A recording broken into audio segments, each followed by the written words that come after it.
Madame la vice-présidente, Monsieur le Président, chers collègues, nous avons lu avec beaucoup d'intérêt, vous vous en doutez, cette feuille de route, source de réjouissance à plusieurs titres. Tout d'abord, nous nous réjouissons que la feuille de route s'inscrive dans une stratégie globale. Surtout pour nous qui prenons depuis si longtemps le décloisonnement des politiques et la sortie du pilotage en silo. Vous dites que One Health sera votre boussole. Nous nous en félicitons, bien sûr. Mais attention cependant à la façon dont cette boussole sera orientée. En effet, si une boussole n'est pas tenue de façon horizontale, vous le savez comme moi, elle n'indique pas la bonne direction.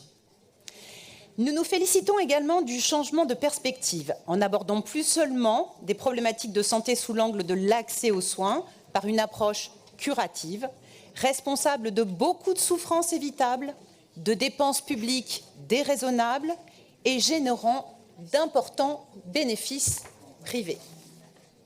En effet, l'intérêt de cette feuille de route, c'est surtout l'opportunité d'agir enfin sur les déterminants de santé, comme l'a expliqué le docteur Poirier ce matin. Concernant les déterminants liés au système de santé, la région a peu de leviers, vous le reconnaissez, sauf à reconquérir la fameuse filière pharmaceutique. Comme nous souhaitons que cette feuille de route soit efficiente, nous vous invitons également à imaginer des dispositifs de protection et de soutien des lanceurs d'alerte que l'État ne soutient plus et qui ont par le passé largement démontré leur rôle capital dans la protection de la santé de nos concitoyens et concitoyennes. Concernant les déterminants environnementaux, les compétences de la région permettent une action concrète. Par exemple, pour lutter contre l'artificialisation des sols, avec le SRADET, notamment pour les grands projets dits structurants, qui participent pourtant à la destruction des zones humides, à la destruction des zones sauvages, facteur aggravant, on le sait, du développement des zoonoses. Possibilité également de lutter contre les politiques d'aménagement qui autorisent l'implantation de fermes-usines qui sont des réservoirs et des nurseries d'une très grande qualité pour les virus, comme en témoignent les trop nombreux épisodes de grippe aviaire que traverse notre région.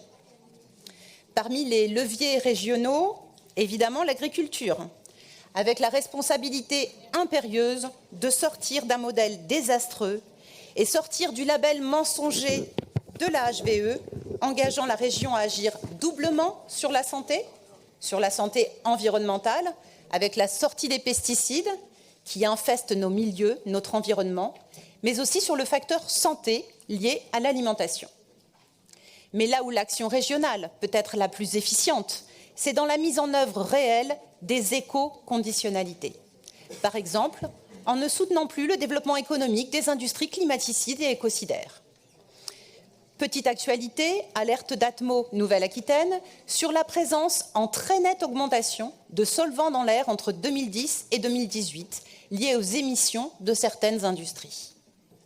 Sur tous ces leviers qui sont accessibles pour une région résiliente, il nous faut des indicateurs précis permettant de mesurer et d'évaluer l'opérationnalité de cette feuille de route.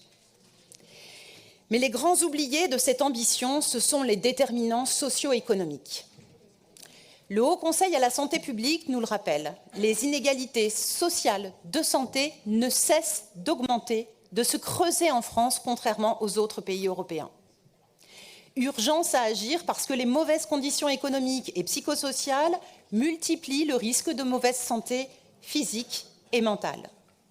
Parce que dans les catégories les plus défavorisées, l'exposition environnementale, notamment sonore,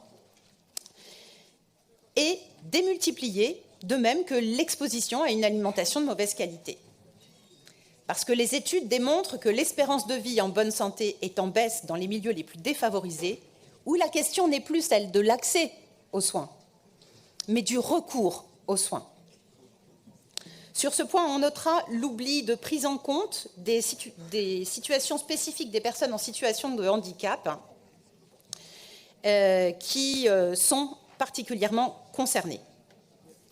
Agir aussi parce que le travail s'est ubérisé dans ces mêmes catégories. Il s'est déshumanisé, à commencer par le travail dans les hôpitaux en ruine où le stress est quotidien.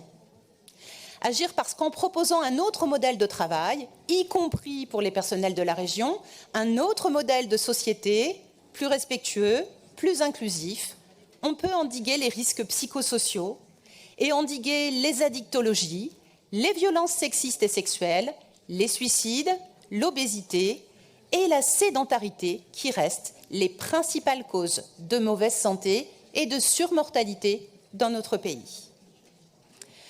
Pour conclure, votre main ne doit pas trembler, Monsieur le Président. Nous vous invitons à actionner des politiques convergentes pour réduire le gradient social des inégalités sociales de santé, comme dans les autres pays européens. Nous vous invitons à préserver le vivant, parce que la préservation des écosystèmes est à la fois la solution préventive et la solution curative pour la santé de tous les Néo-Aquitains. Nous vous invitons tout particulièrement à étudier nos amendements, considérant la santé comme un patrimoine fragile à préserver.